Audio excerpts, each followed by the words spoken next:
ಬಂಧುಗಳೇ ನಮಸ್ಕಾರ. ಅಕ್ಷರದವ್ವ, ಶೋಷಿತರ ಬೆಳಕು, ಆದರ್ಶ ರಾಷ್ಟ್ರೀಯ ಮಾತೆ ಎಂದು ಪ್ರಖ್ಯಾತರೆನಿಸಿದ ಭಾರತದ ಮೊದಲ ಶಿಕ್ಷಕಿ ಸಾವಿತ್ರಿಬಾಯಿ ಫುಲೆ ಅವರ ಜನ್ಮದಿನಾಚರಣೆಯ ಹಾರ್ದಿಕ ಶುಭಾಶಯಗಳು. ಆತ್ಮೀಯರೇ, ಇಂದು ಸಾವಿತ್ರಿಬಾಯಿ ಫುಲೆ ಅವರ ಜನ್ಮದಿನಾಚರಣೆ ಅಂಗವಾಗಿ ಅವರ ಜೀವನದ ಸಂಕ್ಷಿಪ್ತ ಪರಿಚಯವನ್ನು ನಾವಿಂದು ತಿಳಿದುಕೊಳ್ಳೋಣ. ಸಾವಿತ್ರಿಬಾಯಿ ಫುಲೆ ಅವರ ಜನನ 3/1/1831 ಮಹಾರಾಷ್ಟ್ರದ ಸತಾರಾ ಜಿಲ್ಲೆಯ ನೈಗಾವಾನ್ನಲ್ಲಿ ಜನಿಸಿದರು. ತಂದೆ ಖಂಡೋಜಿ ನೇವಾಸೆ ಪಾಟೀಲ, ತಾಯಿ ಲಕ್ಷ್ಮೀಬಾಯಿ ಪಾಟೀಲ.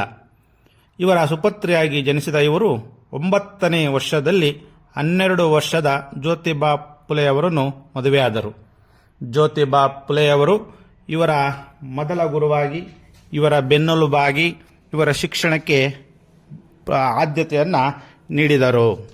ಇವರು 17ನೇ ವಯಸ್ಸಿನಲ್ಲಿ ಶ್ರೀಮತಿ ಮಿಚಲ್ರವರ ನಾರ್ಮಲ್ ಶಾಲೆಯಲ್ಲಿ ಶಿಕ್ಷಕ ತರಬೇತಿಯನ್ನು ಪಡೆದರು. ಆ ಮೂಲಕ ಮಹಾರಾಷ್ಟ್ರದಲ್ಲಿ ತರಬೇತಿ ಪಡೆದ ಮೊದಲ ಶಿಕ್ಷಕಿ ಎಂಬ ಕೀರ್ತಿಗೆ ಪಾತ್ರರಾಗದರು. ಆ ಕಾಲದಲ್ಲಿ ಮಹಿಳೆಯರು ಶಿಕ್ಷಕಿಯಾಗಲು ಸೌಲಭ್ಯಗಳು ಇರಲಿಲ್ಲ. ಇದು ಮಹಿಳೆ ಶಿಕ್ಷಕಿಯಾಗುವುದು ಸಮಾಜಕ್ಕೂ ಧರ್ಮಕ್ಕೂ ವಿರುದ್ಧ ಅಂತ ಭಾವಿಸಿದರು. ಪುರುಷ ಸಮಾಜದಲ್ಲಿ ಪುರುಷರು ಮಾತ್ರ ಶಿಕ್ಷಣ ಪಡೆಯಲು ಅರ್ಹರು ಎಂಬುದನ್ನು ನಂಬಿದ್ದರು.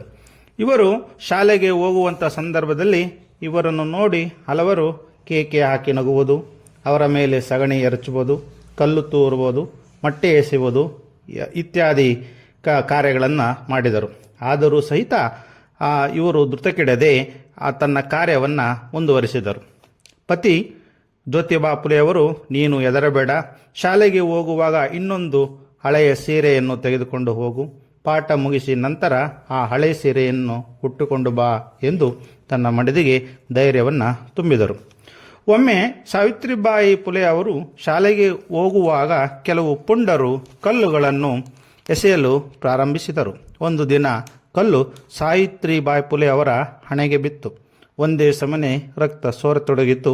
ಒಂದು ಕೈಯಲ್ಲಿ ರಕ್ತವನ್ನು ಒತ್ತು ಹಿಡಿದುಕೊಂಡು ಏರು ಧ್ವನಿಯಲ್ಲಿ, ನಾನು ಶಾಲೆಗೆ ಹೋಗುವುದನ್ನು ನಿಲ್ಲಿಸುತ್ತೇನೆ ಎಂದು ನೀವು ಭಾವಿಸಿದ್ದರೆ ಅದು ನಿಮ್ಮ ಭ್ರಮೆ.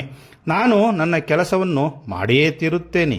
ಈ ನೆಲದ ಮೇಲೆ ಬಿದ್ದ ನನ್ನ ಒಂದೊಂದು ಹನಿ ರಕ್ತವು ಮುಂದೆ ಒಂದೊಂದು ಶಾಲೆಯಾಗಿ ಉದಯಿಸುತ್ತದೆ. ದೇವರು ನಿಮ್ಮನ್ನು ಕ್ಷಮಿಸಲಿ ಎಂದು ಶಾಲೆಯ ಕಡೆ ನಡೆದರು. ಈ ಘಟನೆಯನ್ನು ತಿಳಿದ ಜ್ಯೋತಿಬಾ ಫುಲೆ ಅವರು ಸಾವಿತ್ರಿಬಾಯಿ ಫುಲೆ ಅವರಿಗೆ ಈ ರೀತಿ ಧೈರ್ಯವನ್ನು ಹೇಳಿದರು. ಇಂದು ನಿನಗೆ ಕಲ್ಲಿನಿಂದ ಒಡೆದು ಯಾರು ಅವಮಾನಿಸಿದ್ದಾರೋ ಅವರೇ ಮುಂದೊಂದು ದಿನ ನಿನಗೆ ಮಾಲಾರ್ಪಣೆಯನ್ನು ಮಾಡಿ ಪುಷ್ಪನಮನ ಸಲ್ಲಿಸುತ್ತಾರೆ ಎಂದು ಪತಿ ಸಮಾಧಾನ ಪಡಿಸಿದರು. ಅವರ ಮಾತು ಇಂದು ನಿಜವಾಗಿದೆ. ದೇಶಾದ್ಯಂತ ಇಂದು ಈ ಮಾತೆಗೆ ಏನು ಮೊದಲ ಶಿಕ್ಷಕಿ ಎಂಬತಕ್ಕಂತಹ ಗೌರವವನ್ನು ನೀಡಿ ಅವರಿಗೆ ಒಂದು ಗೌರವವನ್ನು ಸಲ್ಲಿಸಲಾಗುತ್ತದೆ. ಅಂದಿನ ಮಹಿಳೆಯರ, ದುರ್ಬಲರ, ಶೋಷಿತರ ಮತ್ತು ತುಳಿತಕ್ಕೆ ಒಳಗಾದವರ ಶಿಕ್ಷಣಕ್ಕೆ ಬೆನ್ನೆಲುಬಾಗಿ ಇಂದು ಅನೇಕ ಜನರ ಬಾಳಿನ ಜ್ಯೋತಿಯಾಗಿ ಇರ್ತಕ್ಕಂತಹ ಮಾತೆ ಸಾವಿತ್ರಿಬಾಯಿ ಫುಲೆಯವರ ಜನ್ಮದಿನ. ಅಂತಹ ಮಹಾಮಾತೆಯನ್ನು ಪಡೆದ ನಾವೇ ಧನ್ಯರು, ಧನ್ಯರು. ಜೈ ಹಿಂದ್.